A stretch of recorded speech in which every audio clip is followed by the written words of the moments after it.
What would you like on your gravestone? You ever thought about it? Good luck with those unpaid parking tickets. Yeah, peace out. Yeah. Or just the words, ha ha! That's me getting the last laugh. Like that. And then finally, perhaps the best one. I told you my neck was killing me. Oh, wow, did you check out Mr. Zimmer's widow? He was 73. I'm guessing she's about a 34D. Weirdly, it's mostly Jensen, her receiving line. Well, thoughts and prayers, folks. Or how about when we power washed the hell out of the house? You think the siding was like, my fibromyalgia? Bryce, you'll sweat more getting your online credits from the University of Phoenix than being dubbed for a knighthood. Is anyone shocked that Julie Andrews received this honor in 2000? I mean, really, Mary Poppins, The Sound of Music? This woman was damned if she did and damned if she didn't. This is the Snaggletooth Extreme Metal Podcast.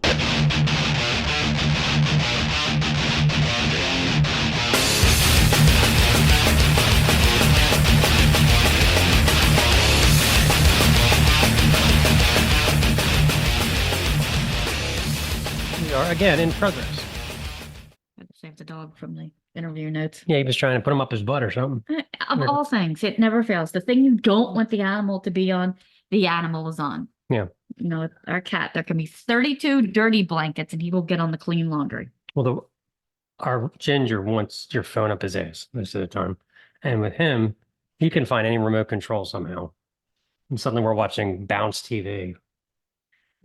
At 2 a.m. when we fell asleep on the sofa. Yeah. So, this is true. You can actually die laughing. It can induce a heart attack or suffocation or Immolation. I'm sorry. No, not that shun. You can have loss of consciousness, which isn't a shun, but it can cause you to maybe, fall down and bang your head open. Right. Perhaps we should come up with some sort of disclaimer for the show. So view at your own peril. Or we can just start podcasting from funeral homes. This is a great idea. We've got a great show for you, an interview with Deicide, Wax of Contrition from Necrophagist, and a new feature called Frankie Bertrand, This Was Your Life. Get ready for that slideshow. We're broadcasting from Ruck's Funeral Services in Havre de Grace, Maryland, where the viewing for Margie Jones is currently going on. Everyone has reported that she looks well as can be considered. But frankly, I think we had heard about enough out of Margie anyway, but that's just my opinion. Where do they get these prices? Funeral costs are absolutely ridiculous. I just say, get the most out of the body and the ground. They're charging an arm and a leg anyway, so why not let them stick out? Saying. Before I forget, this week's sponsor is Cathartic Embezzlement Seltzer. It's your holy sacred dogma to steal from your exploiters. Take a case of whiteout. Grab a few ballpoint pens. You don't have to work in accounting. Be creative. Anyway, getting back to Mr. Davidson. You know what would really spruce up Mr. Davidson's service? What? A karaoke machine. Hell yeah. Picture it. The grieving widow getting up there, belting out a little Don't Stop Believing. Even the custodians will be bawling. I actually went to one where the bereaved wanted Yesterday to be played. Okay. But the funeral director hit the wrong Y, and we ended up saying our goodbyes to Yellow Submarine. We didn't even have any naval experience. That's the sad part. I thought maybe it was a metaphor for life, like we're all in this together. I didn't know. I didn't find out till later.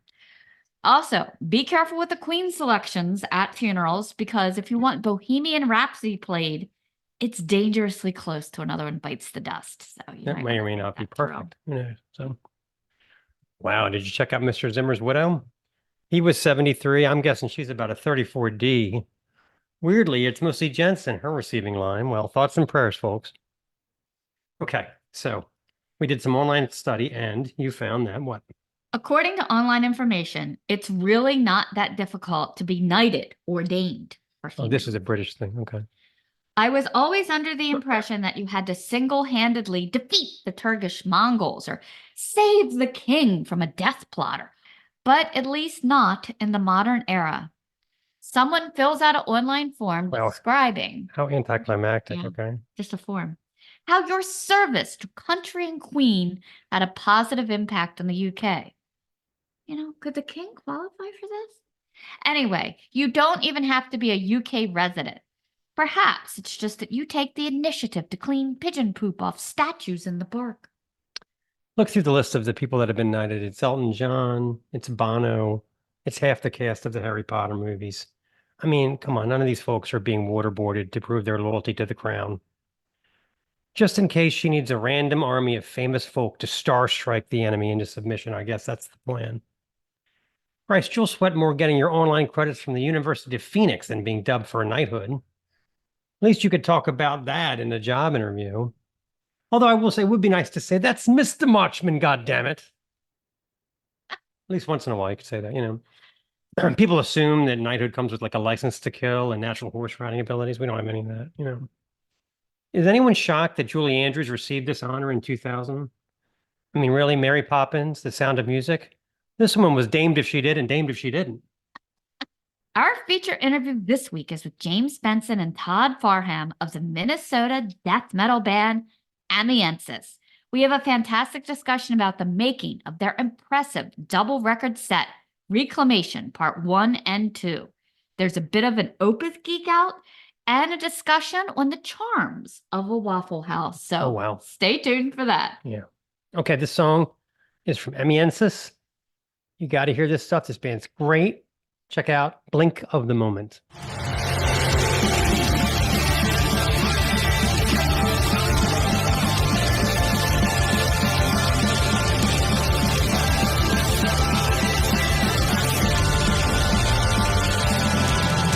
Okay, let's talk about Patreon. The site is patreon.com/Snaggletooth podcast. And for $6.66 a month, you get a criminal amount of Mark and Stace. A lot of music reviews that you will not see on our regular show. I am going to be focusing this week on how to build an eye-catching planter for your front porch. You know, everybody needs a little curb appeal. That's nice. I have been going through a bit of a Butthole Surfers revisitation, so I'm going to be putting up some reviews of their seminal early records that you need to know about. All this and a lot more. It's about probably what you spend on Starbucks in a day. We're asking for that once a month. Yeah, and Takes a lot to keep this show running, people. You know you love us. lots of lights, lots of concert tickets, lots of live streaming, lots of band shirts. Absolutely. I mean, things like this don't come along every day. Okay, so let's move on to the next section, which I'd like to call power moves. So I went to the dentist yesterday. I had my regular checkup. Okay. I always have a little bit of plaque. I mean, and I always prefer if the hygienist just grabs the hook scraper thingy instead of hooking up the power tool that makes it feel like they're burning through my tooth enamel with a tiny rotary sander. Tell you what, another thing that's interesting that we didn't really talk about. I've never had a male hygienist. It's always the poor female hygienist comes in and does all the scraping and poking and then the dentist comes in, not the guy who does root canals and stuff like that, but the actual dentist. He just comes in and like looks under the hood and goes, "See you in 6 months." I always thought you had, so I guess you don't work your way up as a hygienist and then become a dentist. It's a totally different track. You could. But then you'd have to have male hygienists. I haven't even had a gay hygienist, nothing. I had a female dentist. Well, that's different though. Anyway, we're getting way off track here. This is not important to the story.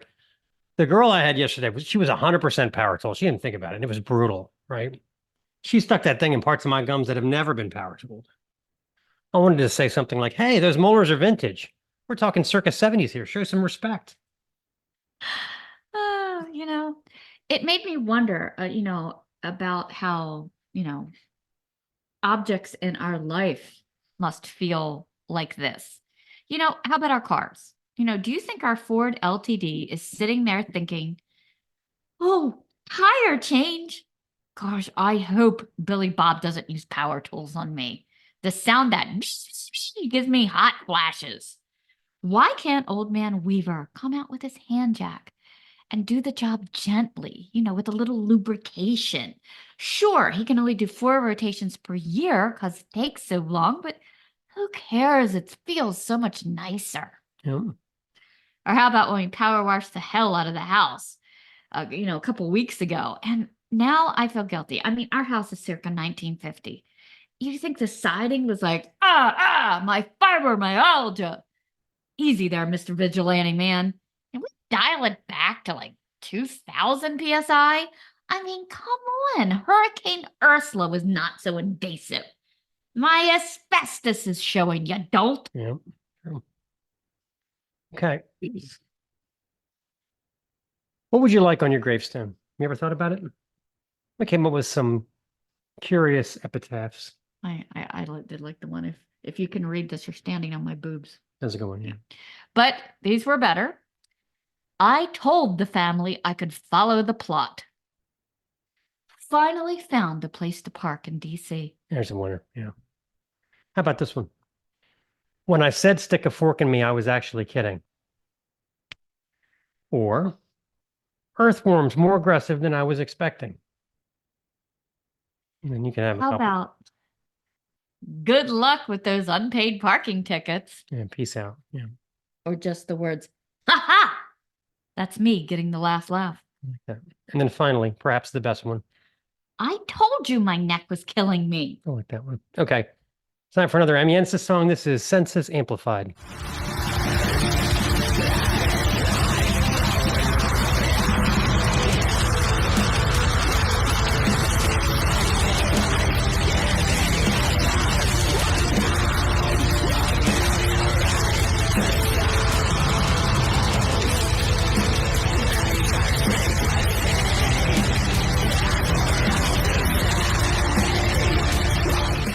Time to talk about hum nutrition and pull out all the bottles that our dog was trying to make a nest out of.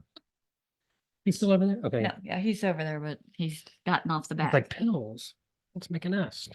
So Hum Nutrition is a company out of California. They will send to your home per whatever your concerns are, whether it be you need more energy, aging, you need to be detoxified. Predict the future. Sorry, no, I not don't know that. if there's a No, pill not, in here for not that. that. But we have really taken to their gummies. They're super yummy. They're easy to take. Here's one. This is celery juice fiber gummies. So this gives you all the green and kale without actually having to make a smoothie. It's easy. Don't have to fire up the blender. Just take one of these. You're detoxified.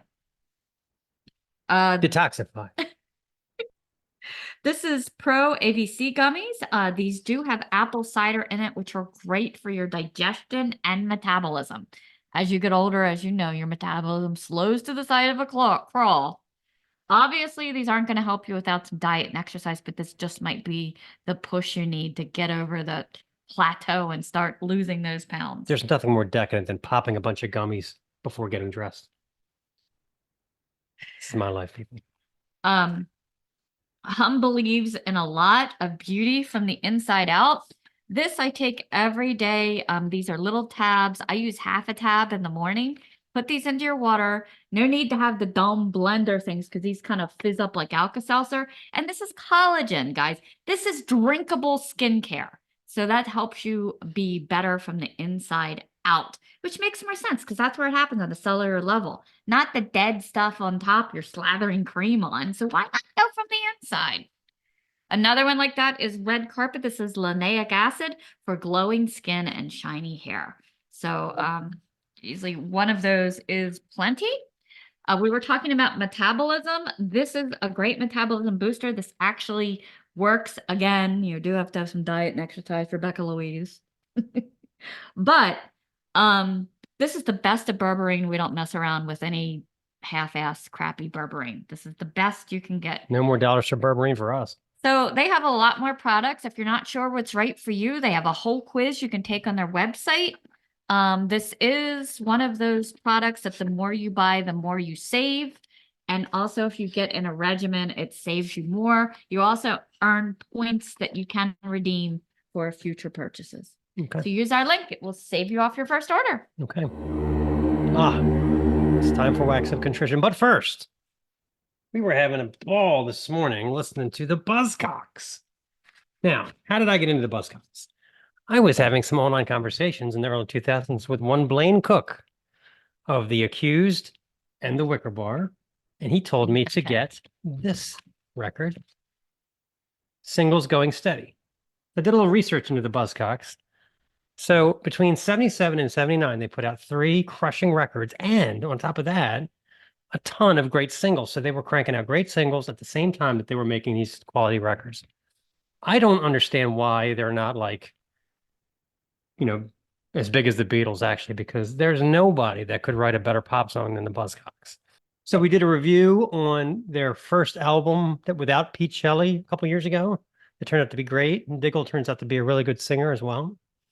And we're going to play a song for you that it's not one of their big singles like Everybody's Happy Nowadays or Ever Fallen in Love with Someone or Orgasm Addict. That's a good one too. This is from A Different Kind of Tension. Check this one out. It's called Hollow Inside. I was hollow inside, but I couldn't find out what the reason was why I was hollow inside. I was hollow inside, but I couldn't find out what the reason was why I was hollow inside. I was hollow inside, but I couldn't find out what the reason was why I was hollow inside. I was hollow inside, but I couldn't find out. Okay, sadly, this is not the Buzzcocks show. I know. Very sad. So this week we're going to focus on a semi-forgotten album. The band Depart came out with this crusher in 2016 called Failure Subside. No disrespect to Scandinavia or Central Europe, but there's quite a bevy of quality extreme music coming out of Australasia. From the zigzagging brutality of Portal, to the chest-thumping Black Death of Destroyer 666, to a little old band of Kiwis known as Ulcerate. The region of the world swarming with the most venomous this and the largest, most deadly that is fittingly rife with dark, heavy music. Enter the Tasmanian four-piece post-black metal outfit Departe, a band that formed in 2012 and 4 years later delivered this crushing beast, Failure Subside, consisting of over 50-plus minutes of scintillating, dissonant exercises in post-blackened gloom. Lengthy tracks that run 7 to 10 minutes each, the soundtrack to your darkest of thoughts, cloudiest of days, and the height of your confusion. The band moves slyly and flawlessly from booming heaviness to processional segs and back again on the strength of Wonderkid drummer Michael Rannicke, a man that often sounds like he has about 6 arms. It's a true story.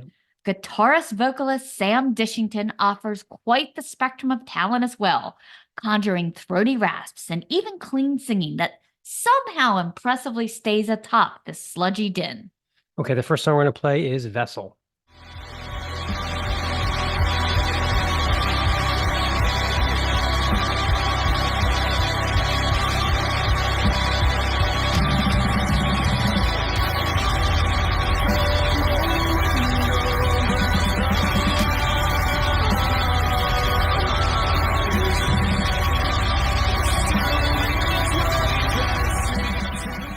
Majestic yet grimy, cinematic yet murky, Depart's lone record is nothing if not impressive. They've mastered the sulfur aeon trick of combining crawling oscillations with lickety-split percussion to create that larger-than-the-universe sonic atmosphere. Just listen to something like Ashes in Bloom.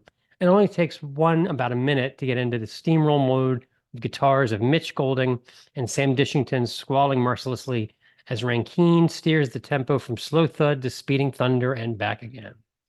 It's a track that has it all. Intense guitar juxtapositions, mighty crescendos, bell-like interludes, and gritty riffing.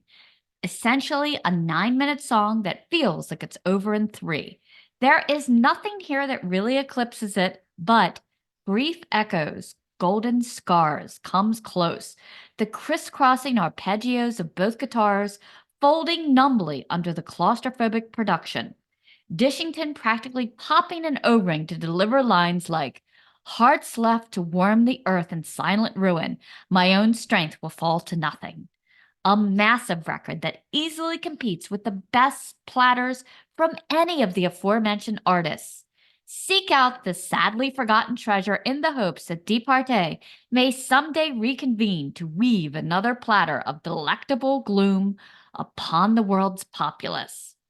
All right, let's play a song. This is Ashes in Bloom.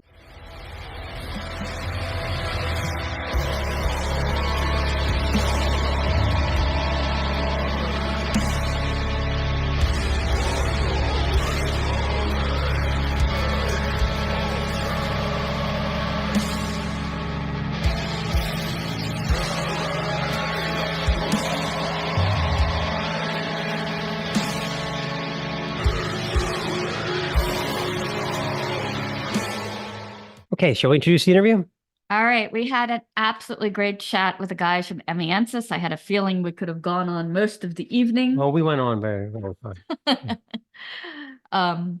Heavy editing here, for those of you who didn't want our repetitious Hmm. yammering, Yeah. but there's a lot of great information about this band and about reclamations 1 and 2, which 2 will be coming soon. Can't wait. We already have two. Here's our interview. Check it out. What great guys. Let me make sure I'm saying the name right. Is the name of the band Amiensus? How do you say it? Yep. Let me Yep. check it out. Yeah. Okay. So I'll tell Amiensus. you a little story. We did this. There's a band with David Vincent, like a super group that Yeah. put out a couple albums, and we reviewed their latest album, and we were calling them Vlitmas. Because it started with a V, to Yeah. be fair. Yeah. And we did this long review of it and everything, talked about how great he was in Morbid Angel and blah, blah, blah. Mhm. And then the PR guy comes in and says, it's Ultimus. We're like, oops. Ooh. So it had like the black It had metal the V. Yeah, that was like Yeah. the cult V. Yeah. Yeah. So I was like, oh, well, what are you going to do? That's not on you. He's a death metal guy. That shouldn't factor in. Yeah, I mean, I Yeah. was like, refunds in the back. What do you want? Yeah. No, I think we said it like 3 times Mhm. during the review, too. I was like, So great. now we ask, Gotcha. That's You never worth it know. asking. Well, speaking of the name, where did the name come from? What were some of the names you considered and why did you choose this one? So I probably have to answer that one because Todd started right after we released our first album. Mhm. So back in like 2013 is when Todd joined, and I've been in the band since it started, kind of thing. To be honest, I don't think I have a really good story anymore about it. It's been like 14 years since we originally started playing music, and I was like 18 then. Yeah. Or 19 when we released our first EP. And our original name from high school in our band was called The Last. So like our first 3-track real shitty EP is called The Last EP because we were kind of saying goodbye to that. And so it was like the last, like, because it was also that band's as the last. It was our songs, basically songs that we've never played as Amiensus live. And I don't think anybody in the band besides probably me and Alec still can remember how to play, even vaguely. But anyway, I swear that the Amiens, now I know. I didn't learn for a couple of years after we originally started the band and like had the logo drawn and all that from Christophe, but that Amois, France, that's how you pronounce Amiens technically. Amois, France is a real place and it has a historical cathedral there. It was the site of the first tank battle during World War I. So there's all these cool actual historical stuff that I wish was actually in the back of my mind that like now Right. sometimes I'll tell that story, but realistically, I feel like I was looking on Wikipedia at like names of Roman legions, and there was one that was like Amiensis, and I have no idea phonetically if that's how it was even pronounced, and I've never been able to find it on any Wikipedia page since 2010. Gotcha. But essentially that's where the name came from, and we've stuck with it. And most of the time, when people are like, "How do you say it?" and I just say, "Whatever you want." It's cool. Right. It's not a real word. So you can't find it again. So it's kind of like a Mandela effect, Yeah, essentially. Okay. It's good, though, because if you Google it, you're the only thing that comes up. That's exactly. true. Yeah, I mean, and you could have done a lot worse picking it when you're 18, I mean, you could be stuck with something horrible. Yeah. Well, that clears up my question, because I was like, it says it's the last EP, but it wasn't. So that's a good answer to that one. Yep. Yeah. I did notice that all of your full lengths end in shun. Yep. Yeah. Yeah, after like Restoration wasn't picked with any like following concept in mind, but when we Mhm. released our the Restoration, and depending on what website you look on, either 12/31/12 or 1/1/13, technically we released it at midnight, so like technically it's January, but I think Bandcamp says it's December 31st. Anyway, after that one is when we kind of like I come up with the concept of like what the second album was supposed to be, and that's when we started to pick the shun, the suffix of having a shun. So I mean, it's like not always like the TION, like reclamation, but like it's restoration, ascension, abreaction, and reclamation. Yeah, we were talking to John McEntee from Incantation about that, about all the Mhm. great shuns from New York, like Suffocation and Yeah, yeah. Immolation and all. And I mentioned, what's the one from, Dissection. Oh, yep. And Mhm. he goes, that's just those fuckers ripping us off. Oh, I won't throw shade at too many people right now, but we can later. Yeah, yeah. Oh. Yeah, it was the great debate was, is mortician actually a shun? Because it's really not spelled that way. We don't know. We're just Oh, really close, and they're part of the New York, Yeah. triumvirate or whatever. Yeah. So Mhm. So I'm guessing since this is part one, there will be at least a part two. How far out did you plan the concept so far? the con. Hmm. Well, I mean, I would say that it's Go ahead, not Todd. so much a concept, just as we had, 90 minutes of material. So it's just kind of the splitting up of that material to allow, the previous label that we were on, but now the new label on, to just be able to split it financially to not have to front, a double LP money wise right away. Yeah. Because we were trying to make it work with a previous label they were kind enough that we released it's just a remaster of All Paths Remix Lead and to master. Death. Oh, is it remixed and mastered? Yeah. Okay. Yep. And so we were trying to make it work with them because they weren't as large of a label as M Theory. And so they were kind enough to let us out of the contract. But at that point, I think we'd talked with M Theory about that, and I think that's the way they chose to go, was to split it into two parts, just to be able to have, pre-order money coming in, to make everything more affordable. Exactly. Yeah, that and I mean there was some thought that like dropping 90 minutes of music and then like No. nobody hearing the back half of this album kind of could be kind of stupid, I guess. Like I've mentioned a little bit previously sometimes when talking about this that I just felt that in particular the way that people listen to music, but not this genre. I mean, whatever genre we are, genres that we fit into, I guess people do like full-length albums usually, but I mean, music listening in general is mostly over streaming for the most Yeah. part. People buy the more digital albums still than they buy the actual physicals, even though they're buying the digital, which love that. Thank you. Instead of just streaming it. But because of that, we were like, well, I want people to hear those tracks because like generally you release something on streaming and like the first three tracks are the ones people are going to listen to and decide if they're going to listen to the rest or the first two even at Mhm. max. So we broke it up at a spot where it was like, all right, well, part two is gonna fucking kick people in the face. So I'm excited for that. That's cool. I definitely I get do agree with you. This genre, well, really just extreme music in general, people tend to hang in there for the full. Mhm. They'll do all 110 minutes of Deathspell Omega. Yep. Mhm. Like, Yep. so. Yeah, I was surprised on my Spotify wrap up. It said that I'm a full album listener, and I was like, oh, I Oh. guess I am. I guess Yeah. people don't Yeah. always do that. Yes, there's Billie Eilish fuckers that are doing that single stuff. Yeah. Yeah, I was debating releasing singles for like a whole year straight until like the album, like doing the sleep token where you don't really ever release Oh, right. an album till like the full thing's out in a single. Mhm. But I was like, nah, I feel like that would just antagonize people in this Yeah. music. Yeah. Yeah, it's so big. We couldn't find at first a production credit for the album, but then on your Facebook page it mentions Antoine Dufour. Did he do the whole thing or just parts of it? And how did you come to work with him? 'Cause I really like the production Yeah. a lot. Yeah. So Antoine did the final track on part one, which was the more acoustic based song called Transcendence Through Grief. He did the mixing and mastering on that one, or sorry, just the mixing. He was mastered by the guy who mixed the other 14 and mastered the other 14 song or 15 songs in total, Spencer Fox. And Spencer runs a studio in Madison, Wisconsin, which is a few hours from us, east of us. Yeah. And Spencer and I were in a band called Soul Shade together for the last couple of years. So Spencer was a bandmate, and he's also he actually did the remix of All Paths Lead to Death a few years ago, and that was kind of our like test to see. He'd never done like he does a lot of extreme metal, but he'd never done like more kind of blackened influenced, more straightforward like death metal, melodic death metal influenced type of music. He'd done more metalcore, deathcore type of stuff. I mean, Mhm. he'd done like a lot of singer-songwriter stuff too, so I knew he was going to be pulling it out, and he'd mixed also one of my grunge band's albums as well, and that turned out awesome. So I was Mhm. pretty confident in like the clean singing, and the drums would sound awesome.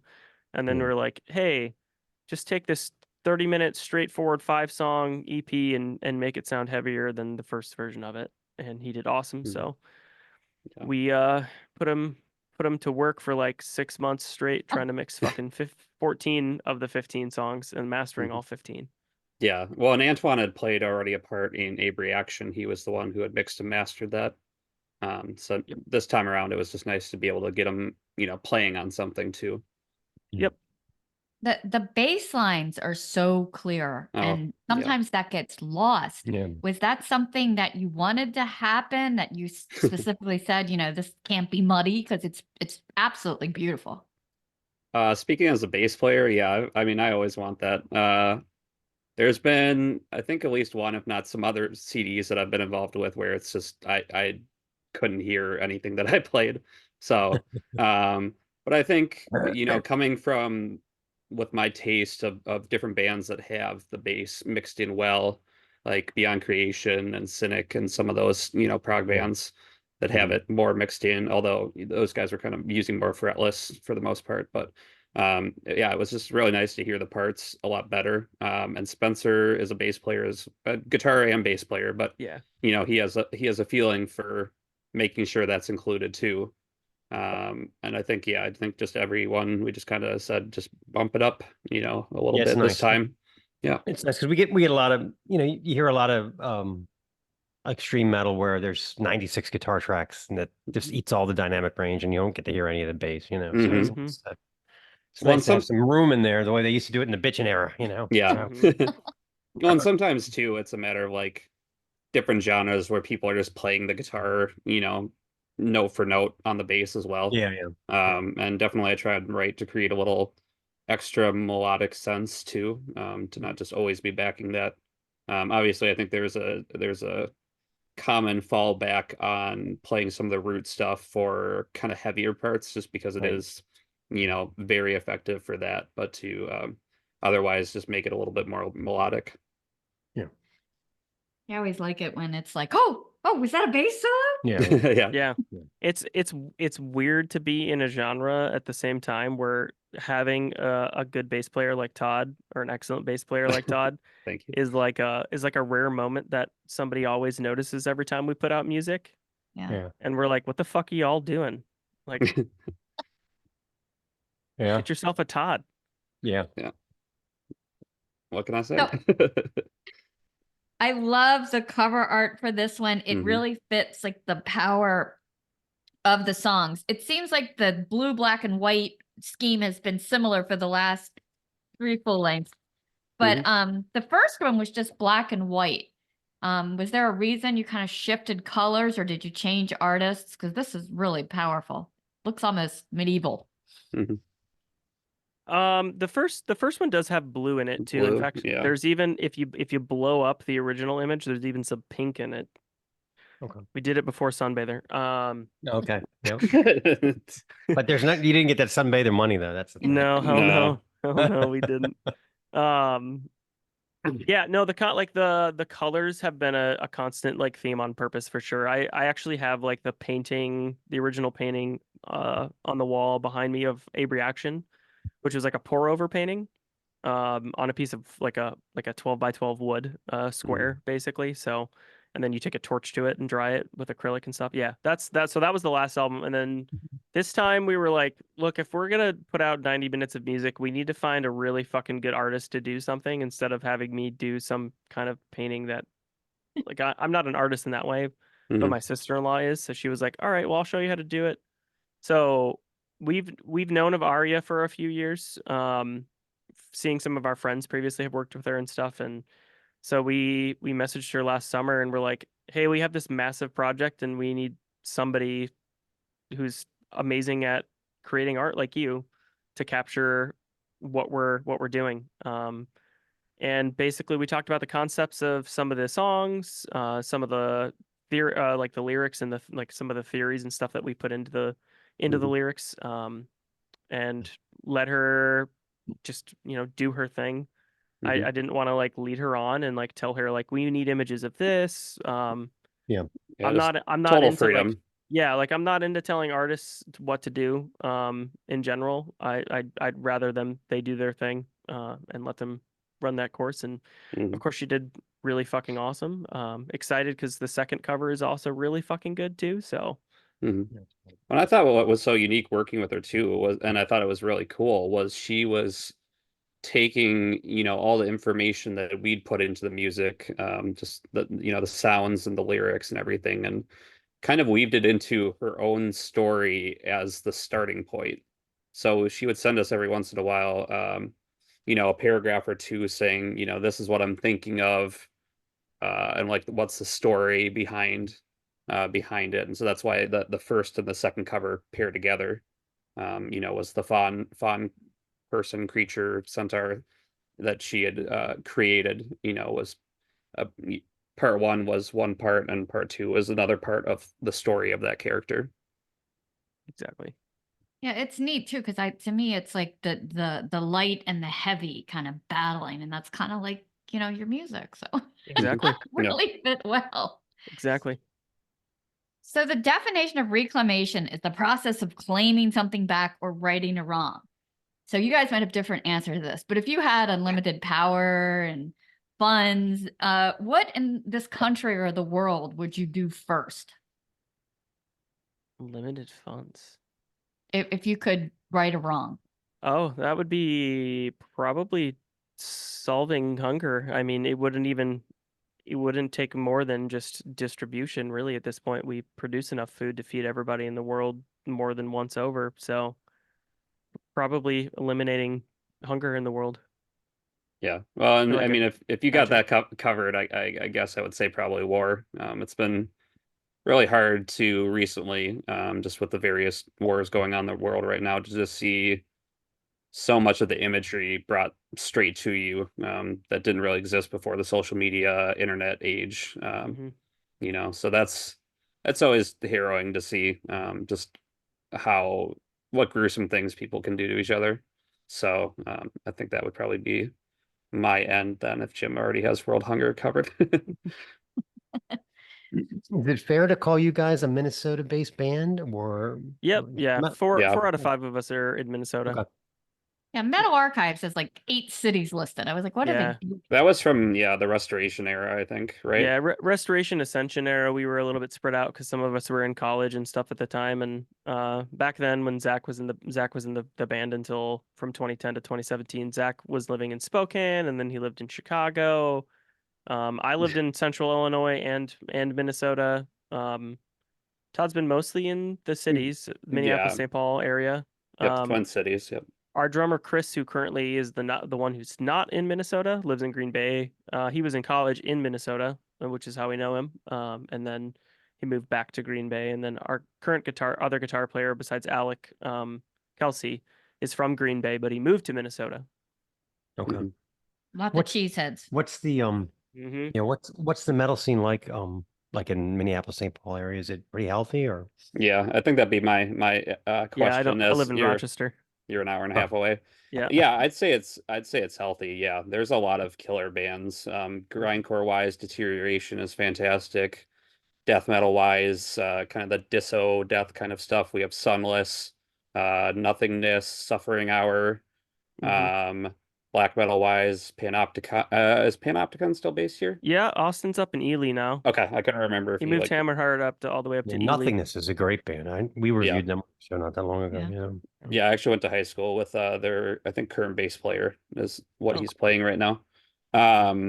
Yeah, Obsequii, Ashbringer, Oak Ashbringer, Pantheon. Majesties.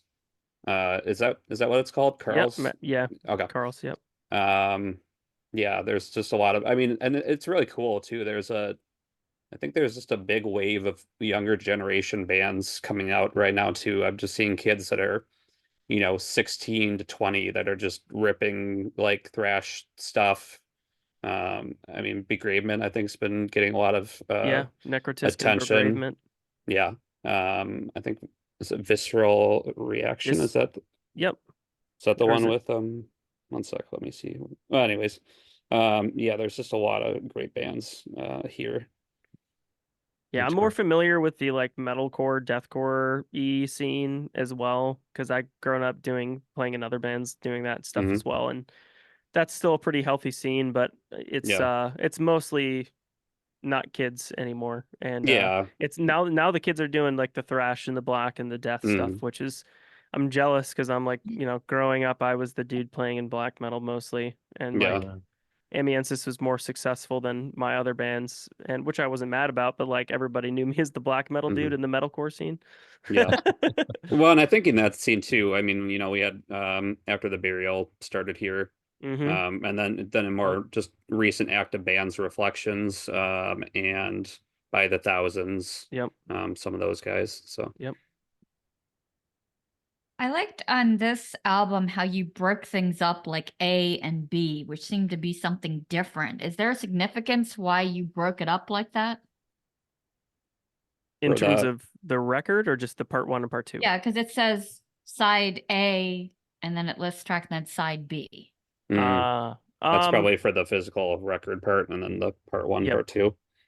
Hmm. Yeah, that was on the label. That wasn't on us. Okay. I didn't make any decisions on that.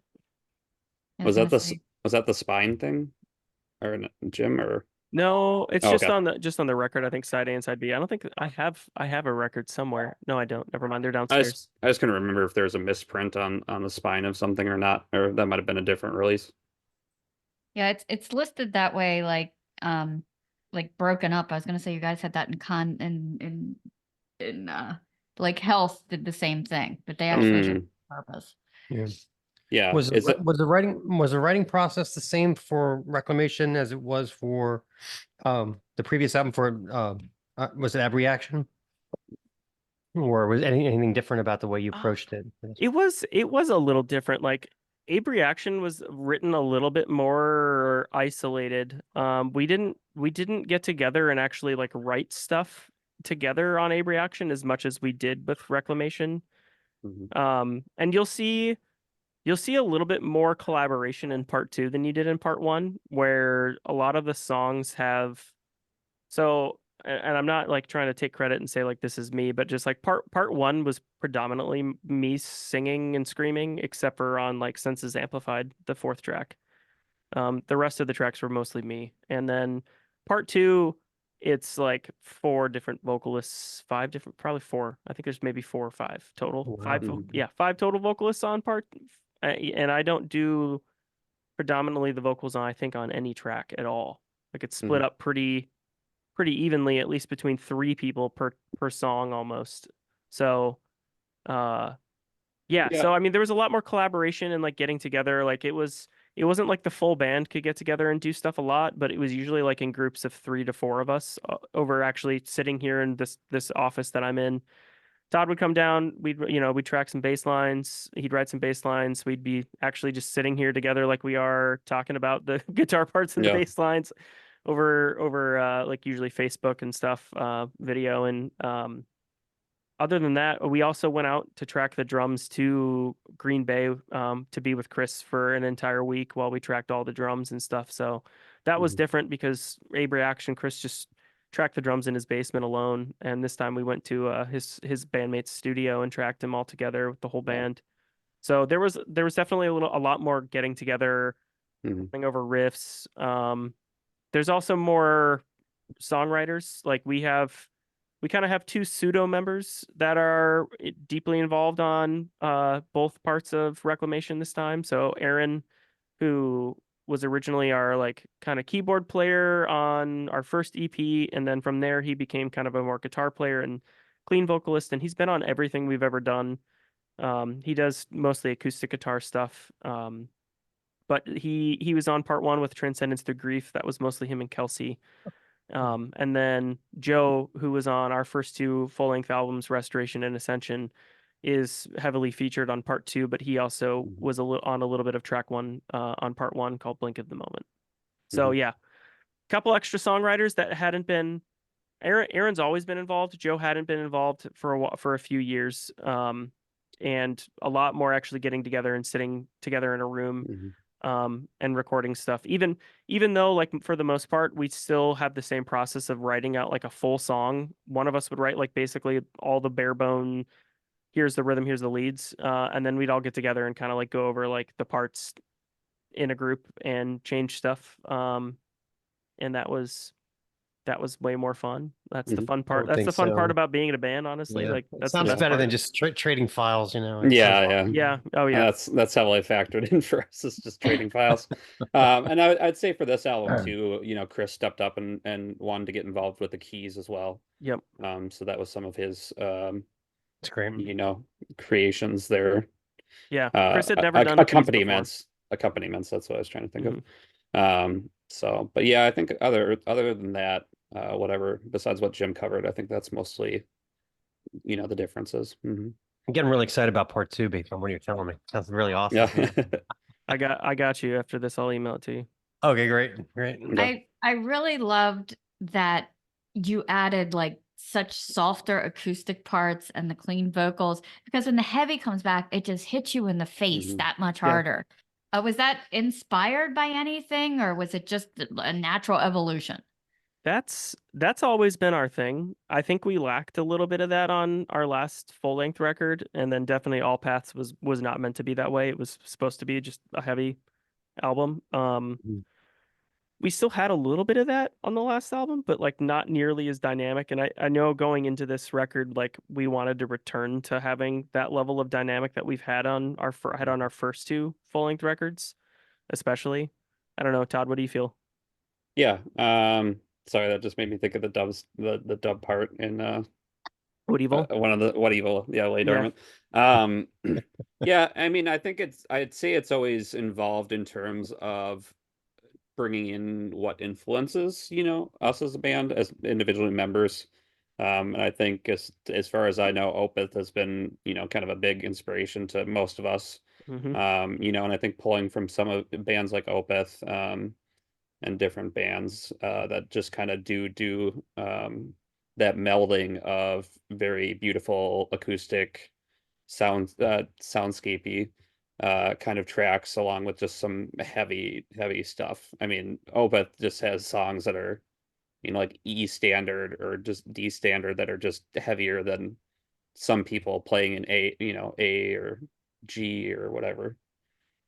Yeah. Yeah, I exactly. remember the early 2000s. It was like they could do no wrong, you know. Yeah. We'll try not to get into their later stuff. Yeah. We had a conversation once about this, and I wasn't gonna say anything, but it's so funny you guys. Yeah. Well, we had an interview last week where we got into it a little bit.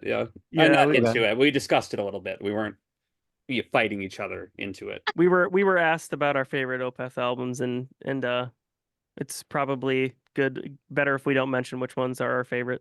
Okay. It was just you that offered up yours. I don't think I even said anything. My opinion is it's probably the controversial one, but I'll leave it out for now. Okay, that's fine. Yeah, I like your post. I think it's on Instagram, where it's like, if you like Opeth, if you like Will to Run. I thought that was really great. Oh yeah, a guy on YouTube who has been doing these like Twitch reviews as well. He tagged us in that one, and I think he reviewed Restoration and Ascension back in January because it had been requested on his Twitch channel. Was that the PTB Empire? Yep. Fella? Yeah. I forget his name right now. Yeah. I'm not going to pronounce his name right, so I'm not going to say it. It starts with a G, but it sounds like a slur, so I can't say it on. Okay. But he's a cool dude. He tagged us in that one and asked us to be a collaborator on it, and I was like, yeah, why not? I mean, I don't mind being lumped in with those bands. Yeah. And I think, this is the first time around I've seen Will to Ruin kind of comparisons. And I think I read in a review or two besides, that fellow mentioning that about that recently, which reminds me just that I have to revisit their material. Yeah, definitely. Yeah, they're a little more swashbuckly than yeah. Yeah. There's a little bit of pirate element, but no, it's not far off at all. Well, one of our members did that. You talked to Cody from Will to Run? Yeah, I think it was season 1. Okay. But yeah, we talked to him about chicken sandwiches for quite a while. But And they video game yeah, but they soundtracks. really got into Oh. the video game soundtrack thing. I Mm, mean, that mhm, might yep. be an avenue for you, especially with some of the the sun and the moon would be just Yeah. an awesome backdrop for something. That was honestly like one of my family members who isn't a metalhead listened to that one and initially sent me like right off the bat was like, this sounds like it should be in a video game like Fallout. Yeah. Yeah. Yeah, I sat down and made my mom listen to that one. Did you? Yeah, I was like, you're gonna have to listen to one song, so I think it's just gonna be this to start Yep. with. You can revisit it later if you Yeah. want. There is a song on part 2. So Alec, our guitar player, initially did a lot of pretty crazy orchestration on Ascension, and has kind of backed off wanting to do that level of production on orchestrated stuff. Though we do it live, he usually makes some pretty crazy cool stuff for the live performances and of the songs. But there's a there's a song on part 2 where I can specifically say, I guess it's not ruining it for anybody, but like it's specifically inspired by Ghosts of Tsushima. I didn't know that. Okay. Yeah, and it's one of the singles that we're gonna release. So Yeah, did that just come out on PC like today? did I it? think they just ported it to PC. Yeah. Ooh, nice. Oh, Yeah, Okay, let me look that's, at Steam really quick. I really liked in the sun and the moon the way it almost sounds like it sounded to me like monks chanting. It even sounded like a violin at some points in there. Mhm. Yeah. How did you get that kind of monkey whoa? Well, I wrote the vocals with Aaron, who again pseudo member still. He's not like in the live band, but still writes with us every record. Aaron and I have been best friends since we met at 14. We went to college together. We were in choir together. And then the female vocalist was actually in choir with us back in college as well. And her sister was on one of our other records who was also in choir with us. So it was kind of written between 3 choir kids, basically. So I kind of came up with the parts with Aaron and then had her come in and perform them with Aaron mostly. I barely sang on that track. I think there's only 1 or 2 lines of me in total, basically. But yeah, it was supposed to kind of sound like that. So we like a lot of the like 3-part harmonies. I can say that. So for the track Reverie, it almost, when reading the lyrics, sounded like Ithaca's flying too close to the sun. Was that inspired by some mythology or Icarus. Icarus? Yes, What did I say? Flight of Icarus. Come on. Don't mind me. Anyway. So yeah, it was inspired by that. Because there was a track. So that's one of the songs that I was the main writer on, and basically the track 2 on Abe Reaction is called Divinity. And the lyrics were specifically about that on Divinity. And so I was wanting to make another song like Divinity, in some ways, as like not a successor, but like I call it the companion song. So that is the one that I came up with for this record to sound kind of like that. And so yeah, lyrically it was supposed to kind of coincide as a companion to Divinity, which was the second track on Abe Reaction. Love it. Very cool. Another one of our favorites was Senses Amplified. I love the idea of like nature's frequency and how we can tap into them. We've also been watching this 3-body problem, which actually made me think of that. Ooh. Woo! Yeah. But what does the emerald hue refer to? That when you're talking about the emerald hue, is that like life itself? I was like trying to get my hands around that one. So Chris mainly wrote those lyrics, our drummer. And I just tacked on in parts to make things fit. And in my reference of it, it was the Northern Lights. Ah. So, because we are the North Star State over here. Mhm. We just had a huge Northern Lights show up here. I mean, I don't know if you guys were able to see them last week too, but the Northern Lights were pretty far. We're in here. Baltimore. It didn't. You would have been way out in the country probably. Yeah. Gotcha.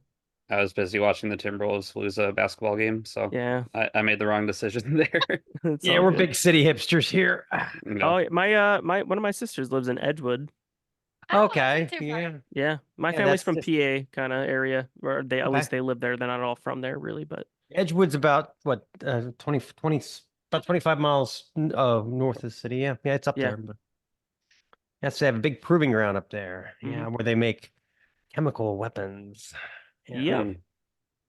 Which company is that? Yeah. Like I don't know. Raytheon or something? No, it's that's where that's actually where Frank Zappa's father was employed, Okay. Oh. and he had to get out of Maryland because he was allergic to the Everything. climate or something, and so he Mhm. hated. We have a statue of him in Baltimore, but he hated Oh, living okay, here. yeah. So it's very interesting. Hmm. That's Yeah. great. You gotta love that about Baltimore. We'll claim you if you were born here, claim like you. Babe Yeah. Ruth, Right, whether you or wanted to if be you here. died here, like Edgar Allan Poe. You're like, where's We're, the football team after you? Goddamn it! we're, Love des- it. we're Mhm. desperate. Yeah. Oh my god. Yeah. So, speaking of weapons, my other favorite, I love Vermilion Fog of War. And we were talking about all the horrible acts people do to each other. You know, what can we do to stop, get out of this mindset of like Vikings and invading each other and all this? I can't believe this is still going on in this century. Mhm. What's it going to take to stop that? And just, be all me too, how can we have that and then people invading people? Mhm. That's Well- a pretty large moral question, Todd, if you want to answer. I mean, I just say it's about, how it's all about money. I mean, it's about profiting, can we take your oil? Can we, we start a war, we get to make guns and bombs, and we get to, you see the stocks all jump up on all the military complex companies. But yeah, I'd say it's largely, I mean, it's either about money or land,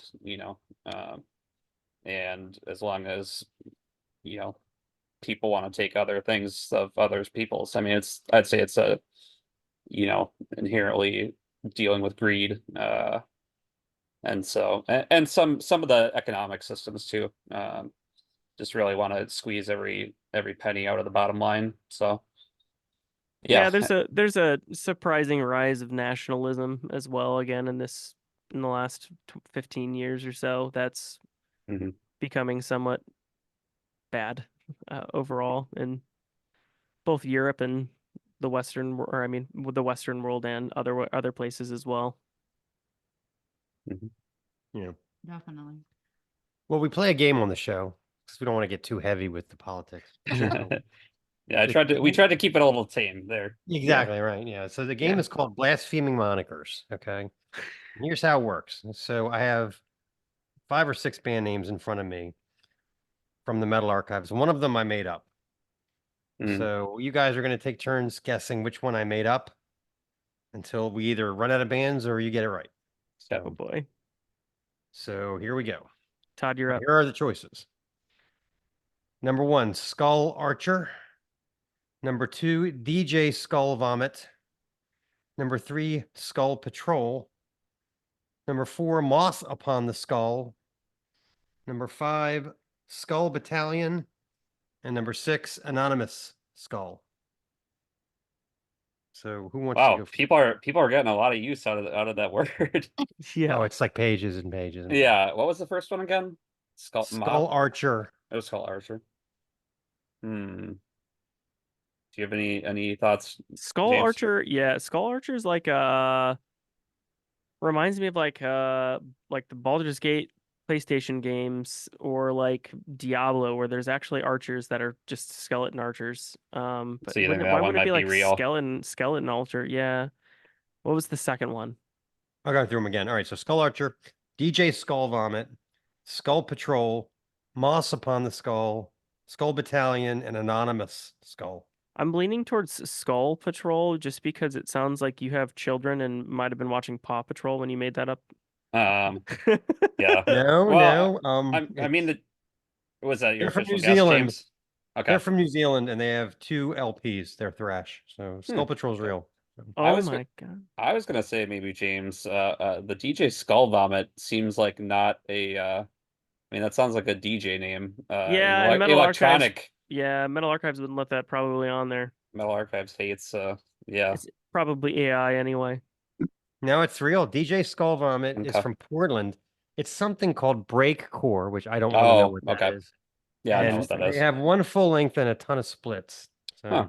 Okay. so Yeah, that that's good. leaves Skull Archer, Moss Upon the Skull, Skull Battalion, and Anonymous Skull. So I would feel James either Anonymous Skull or the Skull Archer, I feel Yeah. like. But That same. I would narrow it down to either. You pick. um let's go Skull Archer. Texas band thrash, one Yeah. full length and 3 EPs. Okay. I Oh think my they're from god. Fort Worth.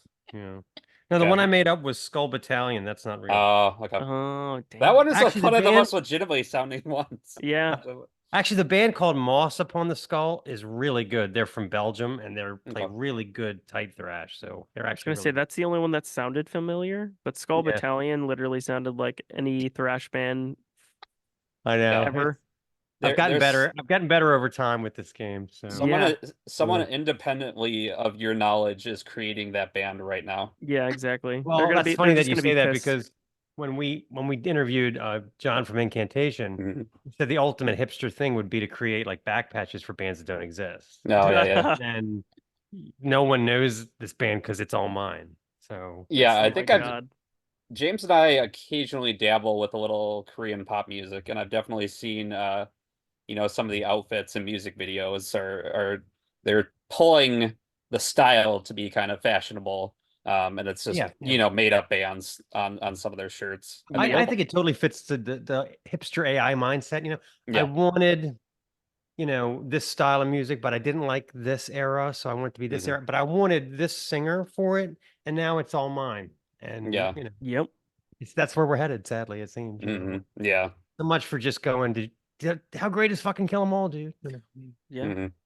Yeah, we're just gonna have people like AI combining, like, give me, Michael Ackerfeld's guitars and James Hetfield Yeah, guitars, and there you go, right. But I we're want a just gonna- female singer, and I want that. What was the band you mentioned? The Sleep Token vocal style. Gotta have that. Mhm. Yeah. Yeah. No, it's a world gone mad. I know. I keep trying to get into Sleep Token, but like he's not a bad singer at all, but he just sounds like he's got a mouthful of marbles. Yeah, it's like they went really poppy with the vocals. Yeah, and I'm okay with that. I love poppy vocals. I think I write poppy vocals most of the time. But something just doesn't mesh to me. I'm like every time I listen to them, I'm like, I'm just gonna go listen to Catatonia. Yeah. I think he said that last interview too. I know, yeah. I'm Yeah. like Dead End Kings is better. Yeah. Is it the costumes? Because Portal has costumes. Can't we listen to Yeah. that? I mean, come on. Yeah, the Portal had the giant clock. Was that who had the giant clock costume? Yeah. Portal's they're from they're the was it Australian band Australian, I think. Yeah. they're the big black, like you don't know what the hell they are. Like some kind of big Yep. black monster costume. Yeah. Just Oh, like I- hyper dissonant death metal. Totally insane. Yeah. Yeah, we love getting into it. We interviewed Ghoul. We made ourselves Oh, hood. yeah, I That's saw what we that. I love was getting. looking Oh at my some God. thumbnails earlier. Yeah. Yeah. No, but seriously, like some of those bands from Australasia, like Portal, you get Ulcerate. I mean, that's a beautiful part of the world, but my God, that music is so intense. I mean, Yeah. Mhm. They're getting that anger from somewhere for sure. Yeah. I was jamming out some Ulcerate and Zerine last week, actually, Mhm. because I hadn't listened to them in a while. Yeah, I'd love to see Ulcerate. I mean, their drummer is I forget his full name, but he's just insane. Mhm. Yeah. Here's nothing like it. Well, getting back to you guys, I love the video with all the nature shots. Was that like stock footage or did somebody put those together for you? That was stock footage put together by Aaron. The one Okay. time the one time we did nature that wasn't stock footage, we got trespassing charges. Yes. Oh, geez. Okay. So that was an unfortunate time. Yep. Which song was that again? Drowned off a reaction. Drown. Okay, Yeah. yeah. Are we So, allowed to go back to Mini Haha Falls? I don't know. I don't know. People bring it up because we live right nearby in the cities, and I'm just like, don't bring that up. I don't want Yeah. to talk about that ever again. Yeah. We We d- went through this phase for a while where we were gonna try to do part of the podcast somewhere weird. Like Mhm. we set up our equipment on top of a jungle gym. We went my to our God. local reservoir, and people are just like, we're like, it's fine. Yeah. And we even went to the shopping center where I work. Like people were coming out. What's going on? I'm like, don't worry about it. You should start doing The like fans. waffle. Do you guys have? Actually, I don't know if you have Waffle House in Baltimore. Oh yeah, we do. Yeah, Okay. yeah. Okay. We don't have it here, so I'm never sure like how far south or east, has. You should just Oh. just do like a Waffle House podcast or two. Yeah. The guy in the back with a cigarette hanging out of his mouth, cooking, and Yeah. who's Get him vomiting in the involved. corner, and Yep. that's Waffle House. Fighting in the parking lot. Yeah. Yeah. They've got stories to tell. Yeah. I don't know if it's metal related, but maybe some of it will be. Mm. I also love the video you did where you can really see how you take apart the acoustic guitar parts and the electric guitar parts and put them together. Mhm. How would you do that live? Because you're doing both. So I actually don't play any guitar live at all. Ah. I just sing. So, but in general, the acoustic guitar parts are backtracked. So That's the way you got to do it. That's the way Yeah. Metallica does it. they won't. They're not pulling out the 12 string for Fight Fire with Fire. I mean, Yeah, come they on, won't. They no. won't. They won't let They're me not play. doing that. They won't Yeah. let me play acoustic live, so I won't do it. So I Okay. can't do it. Just kidding. They probably would let me play acoustic live. I just never have had really a song to play it on that we've played. To be fair, I probably could have done "Become the Fear," but that's got oud on it too, so I didn't. Mhm. I didn't touch it. We played it. We just played it clean electric anyway. Yeah. Mm. So you guys also might have different answers for this question, but if you could go on a fantasy tour, with you guys headlining or opening, could you pick 3 bands, either existing now or in the past, on this fantasy tour that you would go out on with you guys? Yeah, like your fantasy ticket. Yeah. Mm. Do you want to start first, James? Or Yeah, I mean, absolutely for me, Agalok would probably be the band that I would be opening for if I had to pick. I mean, I would throw Opeth on there too, but like 2 out of 3, I guess, of my choices would also be like my top 2 or like in my top 3 bands of all time. Led Zeppelin would definitely be like maybe on there too, as weird as that may sound.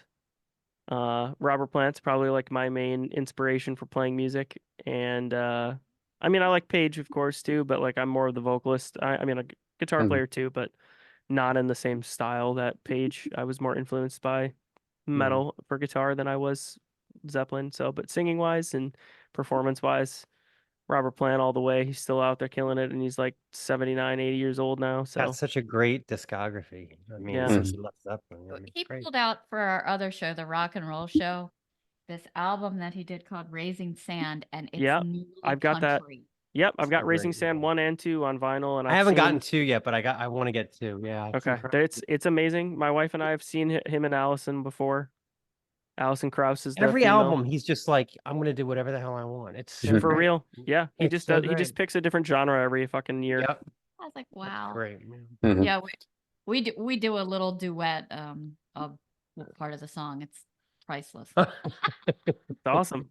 Is this the put you on the spot for an acapella? No. Yeah. Don't do that to Oh Oh him. my God, we wouldn't Yeah. do that to our listeners. Yeah. It was bad enough we got it off in one take. He Yeah. was playing guitar. I'm like, I'm just gonna sing. Yeah. Mhm. I'd say for me, just Linkin Park as a kid, teen, getting into hard rock Yes. metal. Linkin Park was such a formative experience for me to hear, Hybrid Theory and Meteora, and even some of the other albums too. But that was such a introduction to metal. They went different directions sometimes in some of the later stuff. And I did get to see them once on the Meteora tour at our hockey rink stadium. But it would be just crazy to be able to see them every night. The XL Energy Center. Yeah, Excel. Yep. Yeah, you know it from the wild hat you Yeah. have on. Yeah. But yeah, just it's been fun that they've been releasing unreleased songs as some of their like 20th anniversary different boxes. So it's been cool to hear Chester again. Yeah. Other than that, I'd say Cynic. I think Traced in Air is probably hands down my favorite album. They just, Focus is just insane in its own regard of just the level of jazz technicality, musicality to it. But there was just something about Traced in Air where I felt they just dialed it back just enough that they could explore just more chord voicings. It wasn't always just super fast alternate pick stuff. So I think they really brought a bit more to the songwriting, even if everyone goes, Focus is the end all be all Cynic album. Well, if you could take the vote, it's either you like the vocoder or you don't like the vocoder. Yeah. Yeah. Well, and yeah, it just wouldn't be Cynic to me without the vocoder. Wouldn't be. I mean that definitely brings, the kind of psychedelic alien kind of influences I think that Paul has. It's just the vocoder was just the perfect, invention for him to use. Besides that would be a tricky one. It'd be super cool to do Opeth or Meshuggah or Leprous. Just any one of the bands. Opeth definitely for their playing. I think Meshuggah would be, a musicians band of just being blown away every single night. I think Leprous does some crazy stuff as well. So it might be between, those three, I would say. Very different choices, Yeah, yep. I'd probably say, I guess, Opeth then, just as long as I could hear some of the earlier stuff. Right. Don't play all that new shit. Yeah, exactly. Oh. Yeah. That's We used to getting see, a band that came around. They were called From Ashes to New. They're kind of like Linkin Park meets Eminem. They have two lead guys, and one of them sings and one of them raps, and they were really quite good. They were very Linkin Park-esque, Yeah, it was adjacent. interesting. Yeah. You're starting to see a lot of the newer bands that are kind of like the children of Linkin Park. Coming Yeah. through. Mhm. Cool. Yeah. I was a child of Linkin Park too, to be fair. That was like the first time I heard screaming was in probably from Hybrid Theory when I was in like 5th grade when it came out. I just always love those random crossovers of metal into different shows. I mean, I finally got around to watching The Sopranos recently, which I knew I should have done a long time ago, but seeing like an Ulver poster in the in his room just cracked me up. It was just so funny. Yeah. Pre Radiohead Oliver, right? Like the early Oliver. Yeah, they had I think it was the Nottin's Madrigal. Oh, I God. want to say. See, that's an album that's so funny because that's an album that I have always thought was so fantastic, and a lot of metalheads are like, "Oh, it sounds like two stations at once." I'm like, well, it is. It is in two different. It is two different channels. Yeah. Yeah. Let me double check what that was in. Yeah, my funny story with with the that. Wolves. That's Natron's Madrigal. Yeah. Yeah, and actually, I've got a pretty funny shirt. I wish I had it with me up here right now, but it's like a pupper version of it. So it's kind of like vaporwave pupper kind of edit of that as a shirt. So it's just really cute instead of like scary werewolves, And that one just always cracks me up. But yeah, I mean, my experience, I've heard that album a lot here and there, but I think my favorite experience with that album was. I do photography as well, and I was doing band promos with a band, and they were driving. I hopped in and we drove to the location, but one of the guys took that album, which is already just very treble heavy, nothing else. And he put it on and he turned off the bass and the mids in the car. and we just it's like a listened to that. tattoo needle in your ear, basically. Yeah. We listened to it for like 15 minutes on the way to the shoot, and it cracked. Yeah, it just cracked me up. It was too good. Yeah. Interesting. Yeah, early Oliver. So what's coming up next for you guys? We got Maryland Death Fest coming up here. Any chance of getting you out to a big festival? We would love to, but probably not. Yeah. Yeah, probably not this year, but next year we'll probably be out there playing stuff.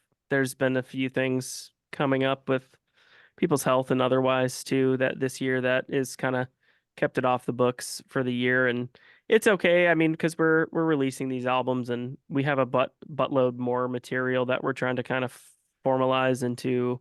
We're not sure 100% if there'll be multiple EPs, if we'll do more LPs quicker than 4 years. I mean, this album, that like Reclamation's been done for a year at this point, basically. But regardless, I mean, it still takes like a year to get everything out. So Hopefully we can get another album out sooner and maybe in the next year and a half so that we can tour on 3 albums at once this time next time. That's cool. Yeah. Yeah. Is Kelsey doing better? Has he recovered? He's a functional adult again, but he still has Okay. some like post-op stuff that he's going through this month. He had like a pretty bad staph infection. And no idea how he ended up getting it, but that's how he ended up getting hospitalized for about 2 months last year. He was hospitalized pretty much the end of March through the end of May last year. So he's still got to deal with a little bit of stuff that may require another surgery or 2 this year, which is kind of partially why we're holding off, because we're not a big band. Like when we go out and play, we want to play with our friends. So if like it's not the right time for some people to go out, then like we're just not going to do it unless it's like a last second emergency and we have already committed and it's weeks away kind of thing and we just have to have a fill-in. We don't want to do fill-ins. So No. No shit. I agree. Well, we hope to see you out this way eventually.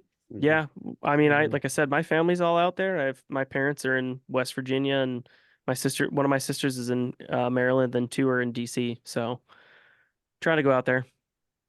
That's great. I mean, keep doing what you're doing. I mean, we love the pace of the releases, the artwork. And Keep how doing what you're well doing. done that is done. Yeah, it's Thank very you. well. The sounds of decay!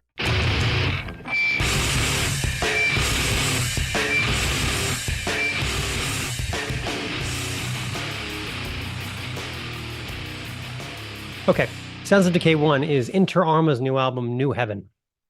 Inter Arma have been cranking out their signature blend of Black and Doom since 2006. This 5-piece out of Richmond, Virginia, have become masters of weaving together musical moments of substantial, ponderous doom, the occasional acceleration and fleeting radiant melodies. Inter Arma is Latin for In Times of War. And since their last full length of original material in 2019, the band has certainly had its share of battles. Just to name a few, there was some red tape visa drama, drummer and songwriter T.J. Childers surviving a near-fatal car crash, a new bass player, the pandemic, Stace and I peppering them with all questions at the merch table at Hell in the Harbor. I was just telling him he's the next generation drummer.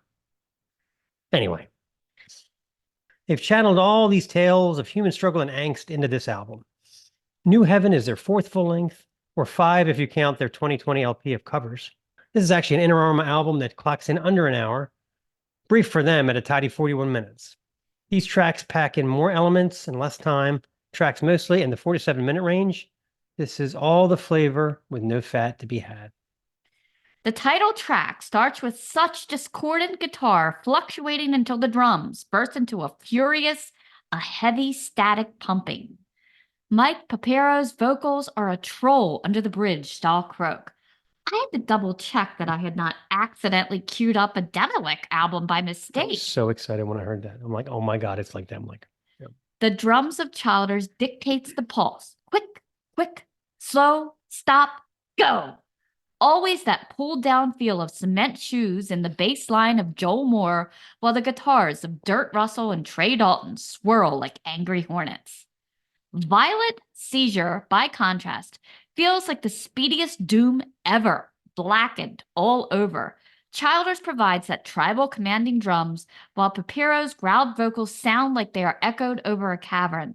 There are some softer sections near the end, but it somehow never loses momentum. That's like the best Floyd title Floyd never had, Violet Seizure. Yeah. I dated Violet Seizure for a while. All she wanted was this, but don't get me started.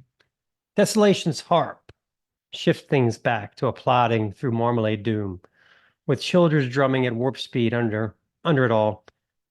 The guitar harmonies are kind of raw sounding, and with that burbling bass, it reminds me of like mid-period Metallica, almost live sounding.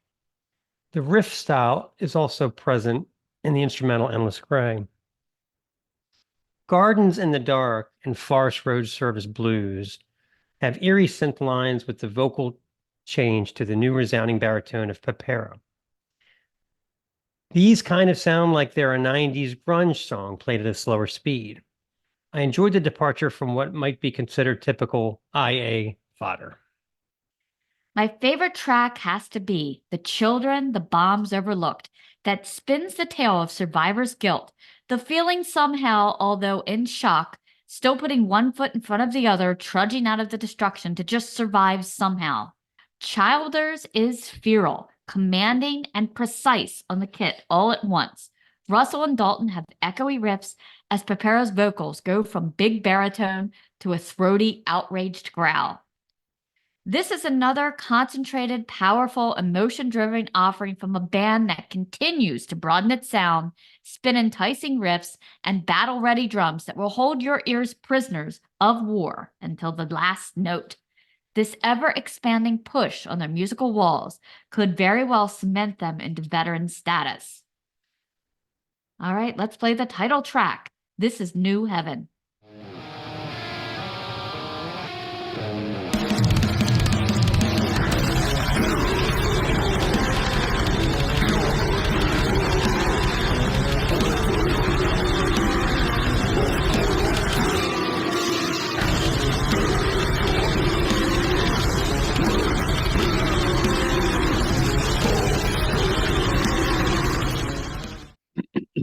Okay, Sons of Decay 2 is the new album from the Absence, self-titled. So I ran a metal webzine for about 10 years in the noughties, and frankly, we hated everything. The new Opus song is crap. Listen to this other band instead that has 13 MySpace followers. That was sort of our way of coping with literally hundreds of physical copies of albums for review blowing up our P.O. box every week. But when the very first album from the Absence appeared in our Metal Blade packet, we were practically fighting over who would sing its praises. They were Yanks, but they had obviously found a way to capture the dreamy Gothenburg guitar sound. The harmonies were crisp and perfect, the riffing relentless, and the vocals impressive. 2007's Riders of the Plague was even more impressive, somehow finding a way to beat All That Remains at their own game. The Absence was a refuge during a time when we feared all things that had the word core in the description. Flash forward to present day, I was extremely pleased to see the moniker still putting out quality records, particularly considering the busy touring and incessant schedules of drummer Jeremy Kling and guitarist Taylor Nordberg, both of which seem to be involved in every band composed of matter. Yes, it seems. The self-titled album from the Absence is their sixth since forming back in 2002, offering 9 songs, mostly in the 4 to 5 minute range, produced by the Wonderkid team of Nordberg and Kling. Jeremy's double bass workouts are as intense as ever. Stewart's vocals are grunty and glorious, and Nordberg's guitar workouts are stunning. Take one listen to the volume knob swells that kick off the harmonized intro to Surface of a Dead World as a prime example. I teased Taylor when we interviewed him last year that his smiling demeanor and youthful complexion suggested he was the death metal Dave Murray. The quality of the guitar arrangements on this record had me wondering if I was really onto something there. The one that we're going to play for you now is the one I keep coming back to again and again, the thrash-tastic Breeding Hysterics. Welcome back, The Absence, and Taylor, Jeremy, you guys have a standing offer to come stop by the show again whenever your ridiculous schedules will allow you to do so. This song is Breeding Hysterics.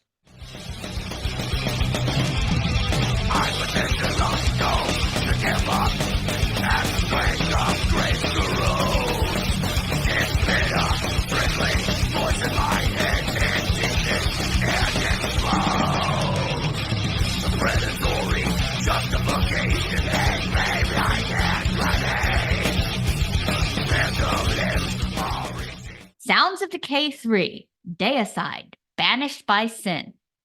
Somebody made a comment to me last year that there's like 100 people in extreme metal, and I just laughed it off. However, the more we examine, consume, and promote Satan's finest music, the more I understand the comment. Deicide's massive 2018 record, Overtures of Blasphemy, produced by Floridian whiz Jason Sukoff, Black Dahlia, the all-new Death Angel, was another tome in Uncle Glenn's extensive library of brutal, guttural, ear-hammering crushers with quick and dirty compositions and lots of upfront guitar. 6 years later, the band delivers an album every bit as strong, having sort of merged with Camps with the Inhuman Condition band. This is a wise move if there ever was one, as you'd have to go 100 miles to find two people more committed to quality death metal than Jeremy Kling, engineer, and Tyler Nordberg, guitars and additional engineering. This one was worth the wait. Steve Eshim's percussion steamrolls song after song. Glenn's vocals spew top-notch Bible bashing with signature deep grunts that nobody can get deep enough in their chest to duplicate. The combination of Nordberg and Kevin Quirion on guitar proved to be a winner, zigzagging in and out of melodic solos that enhance Glenn's sacrilege to no end. Take a track like Woke from God that lays down a gorgeous lead before the first verse is ever uttered. That's what I'm talking about. The song moves through tight start-stop changes and some breathtaking harmonized maiden and form leads. Benton eventually getting to the best line of the song, no longer bound by the words of a Lord who canceled me. The title track lays down a classic deicide riff there ever was one. I defy you not to shake your corroded melon to this one, all the while admiring Nordberg's crystalline lead trappings as they flash by. At 39 minutes, Banished by Sin aligns perfectly with the in, crush, out model of the last record. But it's the guitar arrangements this time that really knock things out of the park. Deicide are entering perhaps the final phase of an impressive career as death metal heretics, and with records like this, they are proving they haven't lost a step at all. All right, let this one crush your brain. Banished by Sin.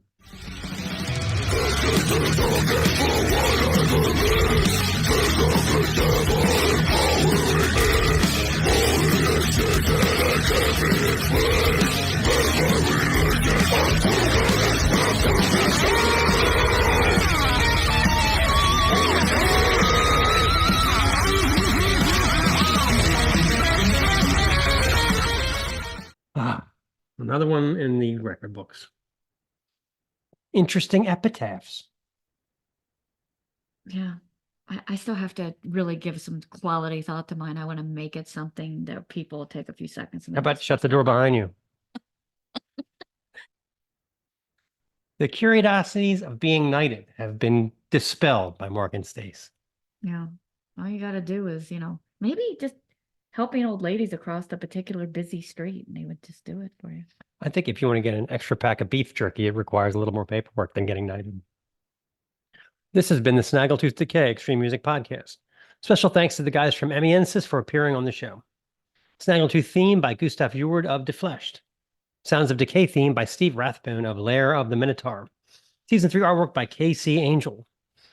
Sounds of Decay Bands featured this week. Check them out. Inter Arma, Deicide, The Absence. All content 2024, the Snaggletooth Decay Extreme Music Podcast. Our night there in the name of Maryland Death Fest. Oh my. It's coming. This is the Snaggletooth Extreme Metal Podcast.